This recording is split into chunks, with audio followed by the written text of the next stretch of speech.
Hi everyone. तो क्या हाल है आपके। आई होप कि आप सब बढ़िया होंगे और आपकी पढ़ाई एकदम शानदार तरीके से चल रही होगी। तो जैसा आप जानते हैं आपके एग्ज़ाम स्टार्ट होने वाले हैं, मतलब 8 तारीख का पहला ही एग्ज़ाम। यदि आपकी डेट शीट एक्सटेंड नहीं हुई तो पहला ही आपका जो एग्ज़ाम है वो इंजीनियरिंग मैथ 2 का है। ठीक है, तो टाइम वेस्ट हम नहीं करें, तो पढ़ाई करते रहें। ठीक है, और आज हम एकेटीयू के, यदि आप बीटेक के फर्स्ट ईयर के स्टूडेंट हैं और आपके पास मैथ 2 होगा ही, उसकी यूनिट 1 और यूनिट 1 का ये लेक्चर नंबर स्टूडेंट 10 है। 9 लेक्चर ऑलरेडी अपलोडेड हैं, उनकी प्लेलिस्ट बाकायदा हमारे चैनल पर बनी हुई है, तो वो वहां से जाके आप देख सकते हैं। और ये लेक्चर नंबर 10 होने वाला है और इस लेक्चर में हम जो पढ़ने वाले हैं वो एक प्यारा सा खूबसूरत सा आपका टॉपिक्स होने वाला है, कॉशी आयलर इक्वेशन। ठीक है, तो चलिए स्टार्ट करते हैं इस प्यारे से लेक्चर को, प्यारे से टॉपिक्स को। Yes, my name is Ankush Kumar and this is your beautiful सा चैनल है, कौन सा, बीटेक पॉली। ठीक है, यदि आपने सब्सक्राइब नहीं कर रखा है तो सब्सक्राइब करना मत भूलिएगा। करें स्टार्ट। हेडिंग डाल ली कॉशी आयलर इक्वेशन। ओके, तो सबसे पहले यहां पर आप देखेंगे कि सर ये क्या लिखा हुआ है, किसकी फॉर्म में, पता नहीं जाने आप क्या क्या लिख देते हैं। तो ये जो स्टूडेंट है ये आप बोल दीजिए ये एक क्या है, इसकी एक जनरल फॉर्म है। ये क्या है, जनरल फॉर्म। अब जनरल फॉर्म बेसिकली यहां पर क्या है कि सर ये जो x की power n D N Y upon D X की पावर n, ये यहां पर क्या है, एक डेरिवेटिव है। मतलब क्या है कि यहां पर n टाइम्स डेरिवेटिव हो रहा है किसी भी फंक्शन का। उसके बाद a1, फिर x की पावर कम होती जाती है, फिर और कम होती जाती है, फिर और कम, और लास्ट में इज इक्वल टू q है। ठीक है, यहां पर ये जो आप देखेंगे, ये जो a1 है, ये a2 है, और a3, a4, a5 and so on, कहां तक, an तक, ये आपके पास क्या है, कांस्टेंट नंबर है। कांस्टेंट नंबर लाइक जैसे 5, 4, 300, 99, इस टाइप से यहां पर क्या है, कांस्टेंट नंबर है। ठीक है, और यहां पर ये जो q है, ये जो q क्या है, ये आपके पास फंक्शन है x का ये क्या है, फंक्शन है। इसी को हम क्या बोलते हैं, Cauchy homogeneous linear equation. Linear equation का मतलब क्या होता है, जिसकी डिग्री क्या होती है स्टूडेंट, बेसिकली 1 होती है। ओनली डिग्री, या जिसे आप बोलते हैं पावर, उसकी पावर या डिग्री क्या होनी चाहिए, 1 होनी चाहिए। क्लियर, इतना क्लियर है ना, सभी को क्लियर डाउट। ओके सर, जैसे यहां पर मैंने एग्जाम्पल लिए गए हैं, 2 एग्जाम्पल यहां पर लिए हैं। तो यहां पर आप देखेंगे फर्स्ट एग्जांपल, ये D square Y upon D X square है और इसके साथ क्या है, एक्स स्क्वेयर। यहां पर ये जो एक्स स्क्वेयर है ये कोफिशिएंट है इस वाले फंक्शन का, मतलब D square Y upon D X square का कोफिशिएंट क्या है, एक्स स्क्वेयर। सेम ऐसे D Y upon D X का कोफिशिएंट क्या है, 2x है, प्लस के 3y is equal to E की पावर x। यहां पर ये जो ई की पावर x है, इसको बेसिकली हम बोलते हैं स्टूडेंट q बोलते हैं। ये क्या है आपके पास, q, और q यहां पर क्या है, फंक्शन ऑफ x का क्या है, ये फंक्शन। तो आप देखेंगे e की पावर x है तो x का क्या है, ये फंक्शन।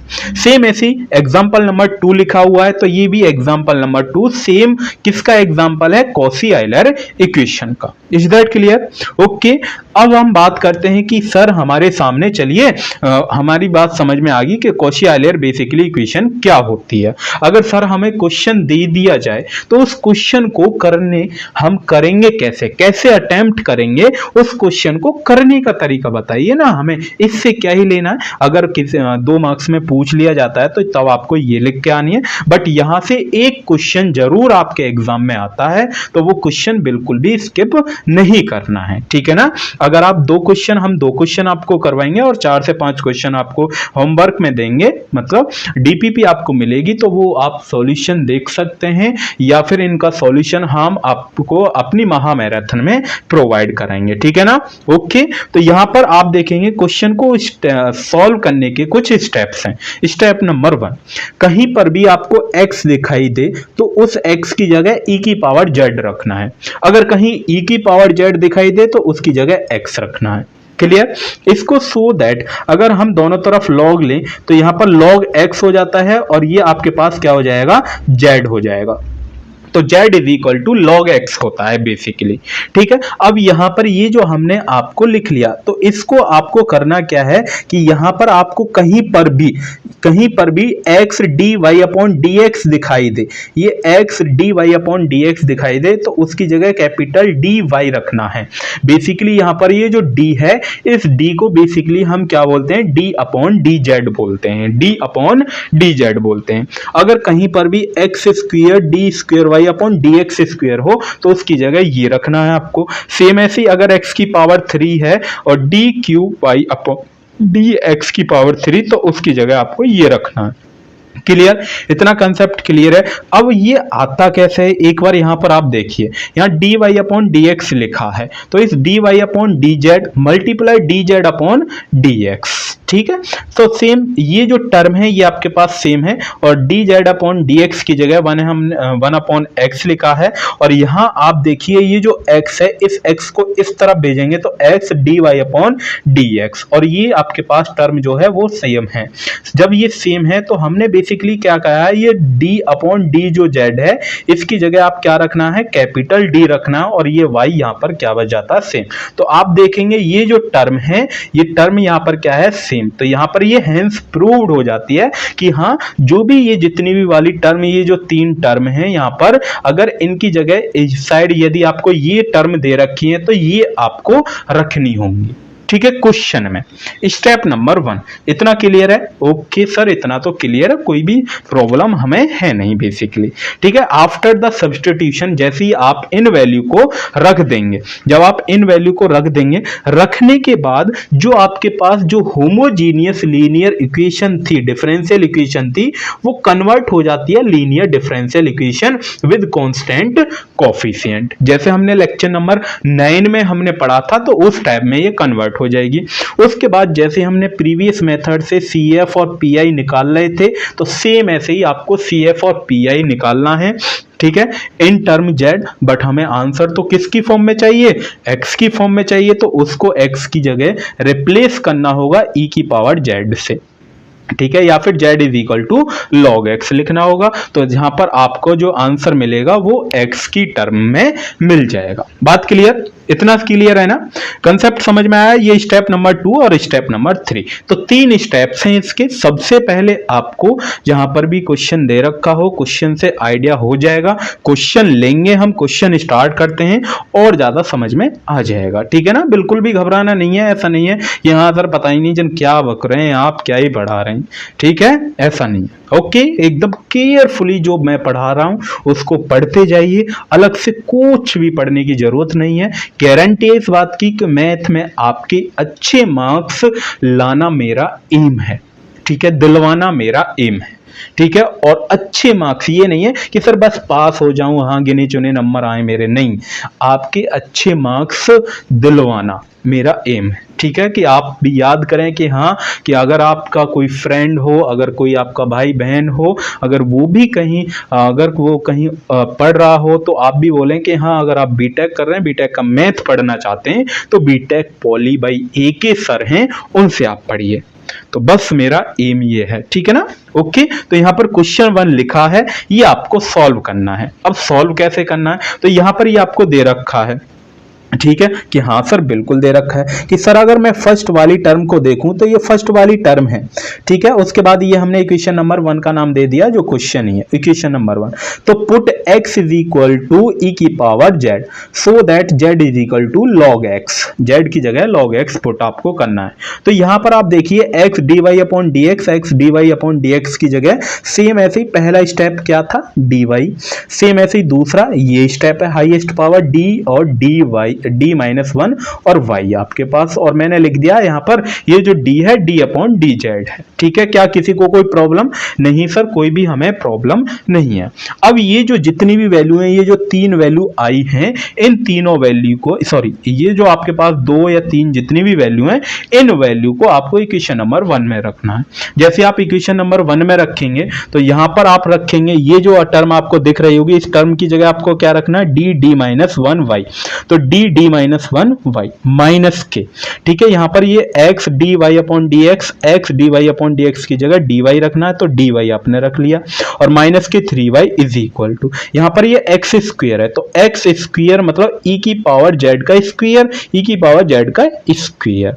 देन उसके बाद यहाँ पर आप देखेंगे तो इसमें यहाँ पर क्या है log x, तो log x की जगह आपको क्या रखना है z रखना है, तो log x की जगह आपने क्या रख दिया z रख दिया। क्या किसी को यहाँ तक प्रॉब्लम? नहीं सर, कोई भी हमें प्रॉब्लम नहीं है, एक धेले की परेशानी नहीं है हमें। उसके बाद यहाँ पर कुछ नहीं करना है, उसके बाद यहाँ पर हमने y कॉमन लिया है, यहाँ से y कॉमन लिया है, यहाँ से y, यहाँ से y हमने कॉमन लिया। उसके बाद कुछ नहीं करा, सेम एज इट इज हमने लिखी हुई टर्म है, सेम अब क्या करा है इस d की मल्टीप्लाई इस d के साथ, इस d की मल्टीप्लाई 1 के साथ करिए, सॉल्व किया है। उसके बाद ये सेम टर्म, उसके बाद इसको सॉल्व, d और d कितने हो गए माइनस के 2d, ये आपके पास इक्वेशन बन जाती है। और ये भी सेम है नीचे, तो ये आपके पास इक्वेशन डी ऑपरेटर बन गया। जब डी ऑपरेटर बन गया तो इसको ऑक्सिलरी इक्वेशन बनाना इजी है, और आप जानते भी हैं कि हाँ सर बिल्कुल आपसे मैथ पढ़ा है तो बिल्कुल इतना तो हम जानते ही हैं कि हाँ जहां पर भी डी हो उसकी जगह एम पुट करते हैं और वाई की जगह 1 पुट करते हैं, तो ये आप बना लेंगे। जब ये आप बना लेंगे तो ऑक्सिलरी इक्वेशन मतलब क्वाड्रेटिक इक्वेशन को सॉल्व करना आप जानते ही होंगे कि बिल्कुल सर जानते हैं। तो क्वाड्रेटिक इक्वेशन के अकॉर्डिंग एम की दो वैल्यू आएंगी 3 और -1, तो CF का ये फॉर्मूला होता है, तो जैसे ही CF का ये फॉर्मूला M1 कितना है 3z प्लस C2 e की पावर, और M2 कितना -1, तो -1 मतलब -z, ये आपके पास CF की वैल्यू आ जाती है। तो CF यहां पर आपने निकाल लिया कि सर अब PI भी निकालना पड़ेगा, बिल्कुल, क्योंकि PI के लिए ये है आपके पास, तो PI के लिए 1/f ऑफ d, और ये आपके पास PI, ठीक है। तो ये 1/f ऑफ d लिख लिया,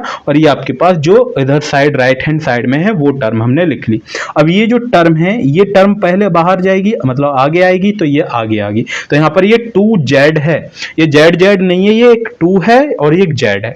उसके बाद इस z की जगह यहाँ पर आपको d+1, वैसे d+a अगर किसी ने देख रखी होगी हमारी प्रीवियस लेक्चर तो उसकी d+a रखते हैं, a मतलब यहाँ पर क्या है 2 है, तो ये आपके पास d+2, जहां पर भी d आ रहा होगा d+2 रखते हैं, तो d+2 क्योंकि यहाँ पर इसका कोफिशिएंट कितना है 2 है, तो d+2 माइनस के 3। सेम ऐसे ही अगर इसको आप ओपन करेंगे a प्लस बी का होल स्क्वायर, तो ये o प्लस बी का होल स्क्वायर ओपन किया, 2 की मल्टीप्लाई 2d, माइनस के 2 दूनी 4 माइनस के 3, आपने इसको सॉल्व करेंगे, जैसे आप सॉल्व कर लेंगे तो ये आपके पास आ जाएगी, और ये z सेम है। उसके बाद हमने कुछ नहीं करा है, यहाँ से इस d स्क्वायर को, ये जो 3 है इस 3 को बाहर लिया है कॉमन, -3 को कॉमन लिया, तो 1 - d स्क्वायर अपॉन 3 माइनस के 2d अपॉन 3, ये आपको लिख लिया। उसके बाद यहाँ पर उसके बाद कुछ नहीं, उसके बाद माइनस कॉमन लिया है, माइनस कॉमन लेने के बाद ये बीच में प्लस की संख्या बच गई है। उसके बाद इस पूरी टर्म को ऊपर ले गए, इस 3 को इसके नीचे ले आए -3 को, उसके बाद ये -1 में जाएगी पावर, ठीक है, -1 में, और यहाँ पर ये बाइनोमियल एक्सपेंशन होता है, अगर आपको ध्यान हो तो बाइनोमियल एक्सपेंशन हमने लगाया, और इस x ये जो z है इस z की मल्टीप्लाई इसके साथ, इस z की मल्टीप्लाई इसके साथ करते हुए जाएंगे, ठीक है, इस z की मल्टीप्लाई इसके साथ, इस z की मल्टीप्लाई इसके साथ, देन इसके साथ, देन उसके बाद यहाँ पर d का मतलब होता है डेरिवेटिव, d का मतलब क्या होता है डेरिवेटिव, और 1/d का मतलब होता है क्या होता है 1/d का मतलब इंटीग्रेशन। तो यहाँ पर PI की वैल्यू आपके पास आ जाएगी, जैसे ही PI की वैल्यू आपके पास आ जाएगी तो ये आपको सॉल्व करना, ठीक है, PI आप निकाल लेंगे। जब PI आपके पास आ गया और CF भी आपके पास है तो जनरल सॉल्यूशन क्या होता है y = PF + CI, CF + PI। तो CF ऑलरेडी हम निकाल चुके थे कि बिल्कुल सर PI ये रहा, ये रहा। उसके बाद इसकी मल्टीप्लाई इसके साथ करेंगे, इसकी मल्टीप्लाई इसके साथ करेंगे, तो ये आपके पास आ जाएगा अगर करना चाहें तो आप, ठीक है। लेकिन बाकी यहाँ पर क्या है, ये जो z है इस z की जगह आपको क्या रखना है, इस z की जगह log x रखना है, तो log x आपको रखना होगा, ठीक है। तो इस z की जगह, या फिर आप ये बोल दीजिए e की पावर z है और उसकी भी पावर क्या है 3, और e की पावर z की जगह आप क्या रख सकते हैं x रख सकते हैं या नहीं, तो x की पावर 3, तो x की पावर 3 यहाँ पर ये रहा।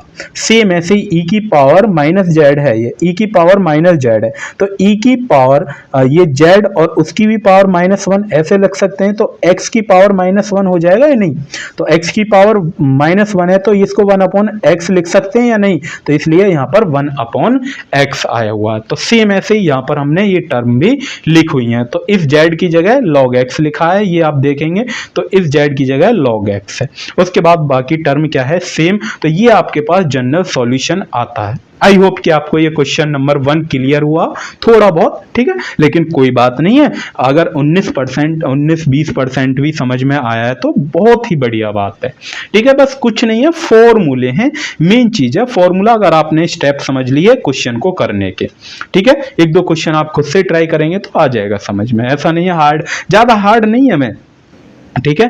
क्वेश्चन नंबर 2 आपके पास ये दे रखा है। जब क्वेश्चन नंबर 2 ये दे रखा है तो सबसे पहले ये स्क्वायर वाली टर्म की जगह d-1y, अगर ये है 4 को अलग कर दो, x dy/dx, तो dy ओनली। देन उसके बाद कुछ नहीं, इस x की जगह हम क्या रखते हैं, e⁻z रखते हैं। तो सेम ऐसे ही यहाँ पर बाकी टर्म हमने लिख ली, वही जो प्रीवियस वाली टर्म है दोनों वो वाली लिख ली। उसके बाद पुट कर देंगे क्वेश्चन नंबर 1 में। जैसे ही पुट करेंगे तो पुट करने के बाद ये आपके पास टर्म आएगी, ठीक है, आएगी या नहीं। और इधर e⁻z रख लिया, इधर e⁻z रख लिया प्रीवियस वाले क्वेश्चन की तरफ। तो सेम अब क्या करना है, इसको y को कॉमन लिया, y को हमने कॉमन ले लिया है यहाँ पर, और इस d की मल्टीप्लाई इसके पूरे ब्रैकेट में कर दिया इस वाले के अंदर। फिर सॉल्व करेंगे और सॉल्व करने के बाद ये वाली टर्म आपके पास आ जाती है। जब ये वाली टर्म आपने d ऑपरेटर में कन्वर्ट कर लिया तो इसकी ऑक्सिलरी इक्वेशन बनाने में कोई प्रॉब्लम थोड़ी है आपको। और d की जगह क्या पुट करना है, m, और y की जगह 1 पुट करना है। ओके बच्चा, कि सर हम बच्चे नहीं हैं आपके, मैं कब बोल रहा हूँ बच्चा, आप मेरे बच्चे हो भाई, आप तो मेरे भाई हो, बहन हो, एक दोस्त की तरह एज ए फ्रेंड हो ना, ठीक है ना। ओके, कोई भी प्रॉब्लम नहीं है। ओके, वो तो मौज मस्ती में हम बोलते थे क्या बच्चा। तो m की वैल्यू यहाँ पर क्या आई है, 3 और 2 आ गई है। इसको सॉल्व करना आप जानते ही होंगे और इससे पहले वाले लेक्चर में हमने बता ही रखा है, ठीक है। अगर CF निकालना, ऑक्सिलरी इक्वेशन आपको बनाना आता होगा तो वो हमने सिखा रखा ऑलरेडी।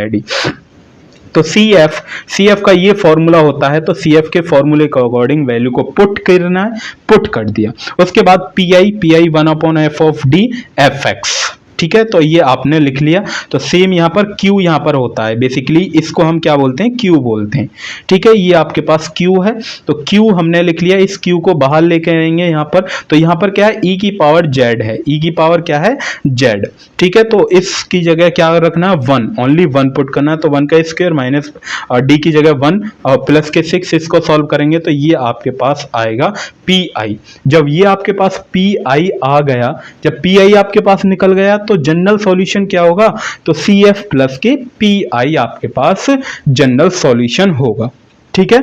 और CF की वैल्यू अभी हमने निकाली है। आप अगर आप देखेंगे ऊपर CF ये है और PI ये है, दोनों वैल्यू को पुट किया और Z की जो भी वैल्यू थी, जैसे ये e⁻3z है, e⁻3z है, तो इसको मैं ऐसे लिख सकता हूँ e⁻z की भी पावर 3, ठीक है। e⁻z की जगह आपको क्या लिखना है, x, तो x की पावर 3।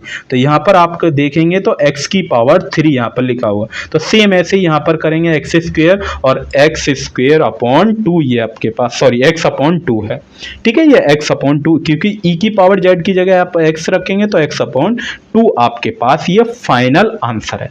तो क्वेश्चन नंबर 2 भी इजी है, ज्यादा हार्ड नहीं है, ठीक है ना। ओके, टेंशन नहीं लेनी है आपको।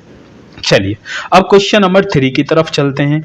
Question number 3, it is a important question for exam, तो इसलिए बिल्कुल भी स्किप मत करिए, क्योंकि 5 या 7 नंबर का क्वेश्चन है, तो वेरी वेरी इंपॉर्टेंट क्वेश्चन है। ओके, तो चलें करें। ओके, तो ये यहाँ पर क्वेश्चन लिखा हुआ है, क्वेश्चन आप रीड करेंगे। जैसे क्वेश्चन को आप रीड करेंगे तो आप देखेंगे ये d² है, ओनली d²। अगर मैंने आपको ध्यान हो तो d की जगह आपको क्या पुट करना है, d/dz, ये मैंने आपको बताया, ठीक है, d/dx, ठीक है, डी ऑपरेटर अगर आपको ध्यान हो। तो यहाँ पर d² है तो d²/dx², सेम यहाँ पर d है तो d/dx, ओनली d है तो इसलिए d, अगर स्क्वायर है तो स्क्वायर करेंगे हम। उसके बाद 4y same as it is, तो ये जो टर्म है ये भी आपके पास सेम। इधर वाली टर्म आपको इधर से कुछ छेड़ा छानी नहीं करनी है आपको, ठीक है। ओके, किसी को भी नहीं छेड़ना है, जैसी टर्म है ऐसे ही चलने देना है। उसके बाद यहाँ पर जो भी छेड़ना है वो इसको छेड़ना है। ठीक, छेड़ना मतलब कि इसमें चेंज आपको करना है, ठीक है ना। ओके, इस y की मल्टीप्लाई करेंगे तो D square Y upon D X square plus X D Y upon D X 4y। तो और ये जो टर्म है वो सेम है, इक्वेशन नंबर 1 का हमने नाम दे दिया। अब ये वही, अरे sir sir sir sir sir sir ये तो वही वाला लास्ट जो अभी हमने क्वेश्चन करा है, सेम उस टाइप से बन गया कि बिल्कुल सर, अगर आप ध्यान से देखेंगे तो ये एक्स स्क्वेयर वाली टर्म डी माइनस 1y और ए सेम ऐसे ही dy वाली टर्म बननी है। तो यहाँ पर सेम लिखेंगे, x is equal to E की पावर z और z is equal to log x। ठीक है, लिख देंगे। तो सेम ऐसे ही दोनों टर्म हम लिख लेंगे। जैसे ही दोनों टर्म लिखेंगे तो कन्वर्ट पुट कर देंगे, पुट इन 1। जैसे ही मैंने यहाँ पर लिख लिया पुट इन इक्वेशन नंबर 1, जैसे ही पुट करेंगे तो ये आपके पास टर्म हमने पुट करने के बाद और इधर भी हमने पुट करने, अब साथ के साथ इधर भी। ऐसा नहीं है कि अब आप इधर चेंज नहीं करेंगे, इधर भी, क्योंकि log x की जगह आपको क्या पुट करना है, z। तो यहाँ पर cos z प्लस x और x की जगह e की पावर z पुट करेंगे, साइन log x की जगह z पुट करना। तो यहाँ पर आप पुट करेंगे, पुट करने के बाद मैंने ये टर्म लिख ली। जैसे ये जो टर्म है वो सेम टू सेम चलती रहेगी, सेम आगे के स्टेप में सेम रहेगी। जो चेंज हम जो करेंगे वो बस इसमें करेंगे। यहाँ से y कॉमन लिया, उसके बाद y कॉमन लेके बाद d की मल्टीप्लाई करते गए, फिर उसके बाद सॉल्व करने के बाद ये टर्म आपके पास आ जाती है। d ऑपरेटर में कन्वर्ट कर लिया, ऑक्सिलरी इक्वेशन बनाते हैं। Auxiliary equation d is equal to m put करिए और y इज इक्वल टू 1 पुट करिए। y इज इक्वल टू 1, जैसे ही 1 पुट करेंगे तो ये आपके पास ऑक्सिलरी इक्वेशन बन जाएगी इन क्वाड्रेटिक फॉर्म में। क्वाड्रेटिक फॉर्म में जब ऑक्सिलरी इक्वेशन बन जाएगी तो आप देखेंगे ये जो आपके पास क्वाड्रेटिक इक्वेशन है इसके रूट्स नहीं हो रहे हैं by using a simple method. यहाँ पर हम क्वाड्रेटिक फॉर्मूला अप्लाई करेंगे जिसे आप श्रीधराचार्य फॉर्मूला बोलते हैं। ठीक है, श्रीधराचार्य फॉर्मूला ये रहा, लिख लिया। उसके अकॉर्डिंग हम यहाँ पर m के फैक्टर निकाल लेंगे। ठीक है, m के फैक्टर निकाल लिए। ये जब हमने m के फैक्टर निकाल लिए, दो फैक्टर आपके पास आए हैं, तो CF का फॉर्मूला आप जानते ही होंगे, e की power alpha z C1 cos beta z plus C2 sin beta z। ठीक है, उसके बाद ये लिख लिया हमने। सेम ऐसे ही यहाँ पर ये जो आपके पास z है, ये आपके पास z यही है अल्फा z। उसके बाद यहाँ पर आपको वैल्यू को पुट करना है, जैसे आप e की पावर z, क्योंकि अल्फा की जगह क्या है यहाँ पर 1। अगर आप देखेंगे ये अल्फा प्लस माइनस बीटा आई बीटा होता है। ठीक है, तो ये बीटा की जगह आपको √3 रखना है। ये जो बीटा की जगह √3 रखना है, ये बीटा की जगह √3 और इस अल्फा की जगह 1 पुट करना है। ठीक है ना, तो सेम ऐसे ही CF निकाल लेंगे तो CF की वैल्यू ये आपके पास आ जाती है। ठीक है, CF निकल गया यहाँ से। क्या किसी को कोई प्रॉब्लम? नहीं सर, कोई भी हमें प्रॉब्लम नहीं है, एक धेला की भी कोई परेशानी नहीं है। उसके बाद यहाँ से हम PI निकालते हैं। क्या निकालते हैं? PI, particular integral. जब PI निकालते हैं तो 1/f ऑफ d मल्टीप्लाई में Q। भाई Q तो है, Q यहाँ पर क्या है, ये जो टर्म आपको दे रखी होंगी ये आपके पास क्या है, Q है। तो ये आपने लिख लिया। अब दो आप देखेंगे प्लस लग रहा है साइन, तो ये इस वाले के लिए, यानी कि ये जो टर्म है ये इसके लिए है और ये जो टर्म है ये इसके भी लिए। तो दोनों के लिए अलग अलग सॉल्व करना है। चाहे तो आप एक ही में सॉल्व कर सकते हैं या फिर अलग अलग सॉल्व कर सकते हैं। ठीक है, तो सेम ऐसे ही cos z है यहाँ पर, cos z, तो इस z का कोफिशिएंट क्या है, 1 है, तो 1 का स्क्वायर प्लस 2d। ठीक है, d और प्लस 4 cos z। सेम ऐसे यहाँ पर रखेंगे तो इस यहाँ पर क्या है, e की पावर। अब e की पावर z को पहले बाहर लेकर आएंगे तो ये लिया है हम यहाँ पर, तो d प्लस 1 का स्क्वायर माइनस के 2d प्लस 1 प्लस के 4 और साइन z ये आपके पास है। ठीक है, इसको सॉल्व करेंगे, जैसे आप सॉल्व करेंगे तो ये आपके पास आ जाएगा। इसको सॉल्व इजीली आप कर सकते हैं। तो सेम ऐसे यहाँ पर आप इस फॉर्मूले को ओपन करेंगे। ओपन करने के बाद इस 2 की मल्टीप्लाई d+1 के अंदर करेंगे तो सॉल्व करेंगे तो 2d से माइनस की 2d कैंसिल आउट हो जाएगा, जो टर्म बच जाती है उसको सॉल्व करके ये हमने नीचे लिख लिया। अब जब नीचे लिख लिया तो अब ये वाली टर्म आती है, तो जब ऐसी टर्म हो और ऐसी टर्म में हम क्या करते हैं, रेशनलाइज विद अपोजिट साइन। तो यहाँ पर आप देखेंगे तो ये जो माइनस है ये सेम नीचे ही है, ठीक है। तो यहाँ पर आप देखिए 2d - 3, तो 2d + 3 और 2d + 3 से डिवाइड और मल्टीप्लाई मतलब रेशनलाइज हमने किया है। जब रेशनलाइज हम यहाँ पर कर देंगे तो ये आपके पास क्या हो जाता है, cos z हो जाता है। अगर आप ध्यान से देखेंगे तो नीचे हमेशा रेशनलाइज में एक फॉर्मूला बनता है, एक बार प्लस और एक बार माइनस का फॉर्मूला, ठीक है। तो एक बार प्लस कर दिया, एक बार माइनस, तो ये इस फॉर्मूले के अकॉर्डिंग ये हमने लिख ली टर्म। जब आपके पास ये टर्म आ गई तो यहाँ पर आप d की जगह -1² प्लस के 3 sin z आपके पास बच जाता है। सेम ऐसे ही इसको करेंगे, उसके बाद cos z, अगर इसको मल्टीप्लाई इसके साथ करते हुए चले जाएंगे तो ये आपके पास d cos का डिफरेंशिएशन करेंगे तो एक बार तो cos का डिफरेंशिएशन नेक्स्ट स्टेप में होगा, बट यहाँ पर अभी हमने माइनस से माइनस कैंसिल आउट किया है, cos z प्लस के e⁻z/2 sin z। तो ये इस टर्म में कोई भी चेंज नहीं होगा, ये टर्म हमारे पास सेम रहेगी। जो चेंज होगा वो cos z की मल्टीप्लाई पूरे ब्रैकेट में यहाँ पर भी करनी है और यहाँ पर भी करनी है। तो d यहाँ पर आ रहा है, इस d को बेसिकली रिमूव करना है। और d को कब रिमूव करेंगे, इस cos का डेरिवेटिव करेंगे हम एक बार। जब cos x का डेरिवेटिव क्या होता है, cos x का डेरिवेटिव बताइए।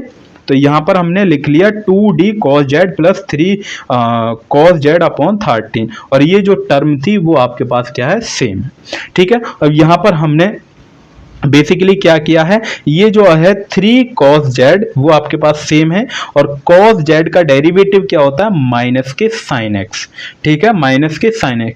cos x का डेरिवेटिव क्या होता है, माइनस के sin x, बट यहाँ पर z है तो इसलिए z लिखा है। उसके बाद ये जो टर्म है ये आपके पास क्या है, सेम। तो जनरल सॉल्यूशन आप जानते ही हैं, y = CF + PI होता है। तो y CF + PI, तो CF ऑलरेडी हम निकाल चुके थे और ये आपके पास PI आया है। यहाँ पर e⁻z = x और z = log x, जहाँ पर भी z है उस z की जगह आपको log x पुट करना है, ठीक है। तो log x पुट करेंगे, log x e⁻z है, e⁻z की जगह आप x पुट कर देंगे तो ये यहाँ पर क्या पुट कर दिया आपने, x पुट कर दिया। और यहाँ पर ये z है, इस z की जगह आपको पुट क्या करना है, log x पुट करना है। तो log x यहाँ पर पुट कर दिया, log x यहाँ पर आपने पुट कर दिया। सेम ऐसे यहाँ पर cos z है, इस z की जगह आपको पुट करना है क्या, log x। तो log x यहाँ पर, log x यहाँ पर, और यहाँ पर e⁻z की जगह पुट क्या करना है, x। तो यहाँ पर आपने x पुट किया /2 sin, और यहाँ पर z की जगह आपको पुट क्या करना है, log x। तो log x पुट कर दिया। तो सेम यहाँ से y कंप्लीट सॉल्यूशन आपके पास आ जाता है। आई होप कि आपको ये 2-3 जितने भी क्वेश्चन है इजी हैं, ज़्यादा हार्ड नहीं है। अगर थोड़े बहुत समझ में आ रहे हैं तो एक बार वीडियो को पॉज कीजिए, खुद से कोशिश करेंगे, खुद से सॉल्व करने की कोशिश करेंगे तो आ जाएंगे। इतने हार्ड नहीं है भाई, ठीक है ना, एकदम समझ में आए। बस एक टॉपिक जो बचता है आपके सिलेबस में, एप्लीकेशन बचती है। बेसिकली वहां से क्वेश्चन अभी तक स्टूडेंट आया नहीं है तो वो मैं टॉपिक्स आपके लिए छोड़ रहा हूं, ठीक है। वहां से कोई क्वेश्चन नहीं आया तो इसलिए मैं करा नहीं रहा हूं। अगर आप मुझे कमेंट में बता दीजिए, अगर कराना है तो मैं उसको करा दूंगा, 2-3 क्वेश्चन मैं उसके ऊपर लेकर आ जाऊंगा, ठीक है, महामैराथन में। बट वहां से कोई क्वेश्चन नहीं आया तो इस वजह से मैंने यहीं पर फिनिश कर दिया, और यहाँ पर आपकी ये पहली यूनिट फिनिश होती है। जितने भी क्वेश्चन मैंने कराए हैं अगर आप इनकी प्रैक्टिस कर लेते हैं दैट इज इनफ। आपकी पहली यूनिट से जितने भी क्वेश्चन आएंगे वो यहीं से आएंगे, ये अंकुश सर का प्रॉमिस है आपसे, ठीक है। और महामैराथन आप हमारी देख के जाइए तो और भी बढ़िया बात है, ठीक है। तो महामैराथन में तो हम मचाते ही हैं महातांडव, ठीक है, ओके। बस तो यही आपकी फर्स्ट यूनिट थी। तो इस टॉपिक से रिलेटेड ये 3 क्वेश्चन है, तो ये तीनों ही क्वेश्चन वेरी वेरी इंपॉर्टेंट हैं, और इन तीनों क्वेश्चन का जो सॉल्यूशन रहेगा वो हम महामैराथन में करवाएंगे आपके लिए, ठीक है। आप खुद से भी ट्राई कर सकते हैं, ऐसा नहीं है कि हाँ महामैराथन का आपको वेट करना होगा कि जब भी हम देखेंगे, आप खुद से ट्राई कीजिए। सेम इसी मेथड पर जो बाकी के 3 क्वेश्चन करवाए हैं उन्हीं के ऊपर बेस है, ठीक है ना, ओके। क्या किसी किसी को कोई डाउट है, अगर कोई भी डाउट हो, कोई भी प्रॉब्लम हो, तो वो आप मेरे से कमेंट बॉक्स में पूछ सकते हैं। तब तक के लिए आप अपनी पढ़ाई करते रहिए। ओके ओके, एकदम बिल्कुल भी नर्वस नहीं होना है। बहुत से स्टूडेंट ये सोचते हैं कि सर पता नहीं पास कैसे होना है, कैसे होगा, मुझे बस पास करवा दीजिए। मैं गारंटी लेता हूं अगर आप लेक्चर को ध्यान से देखते हुए जाएंगे, ठीक है, बस जितने क्वेश्चन मैं करा रहा हूं उतने क्वेश्चन आप करके चले जाइए, उनका रिवीजन करिए बार बार, तो गारंटी है उससे बाहर कुछ नहीं आएगा। ठीक है, गारंटी लेता हूं मैं। ठीक है ना? ओके ओके, तो तब तक के लिए पढ़ाई करते रहिए। All the very best. मिलते हैं फिर नेक्स्ट लेक्चर में, नेक्स्ट यूनिट में, यूनिट नंबर जो भी नेक्स्ट होगी 2 या 3। ठीक है, तब तक के लिए आप अपनी पढ़ाई करते रहिए। Bye bye, take care.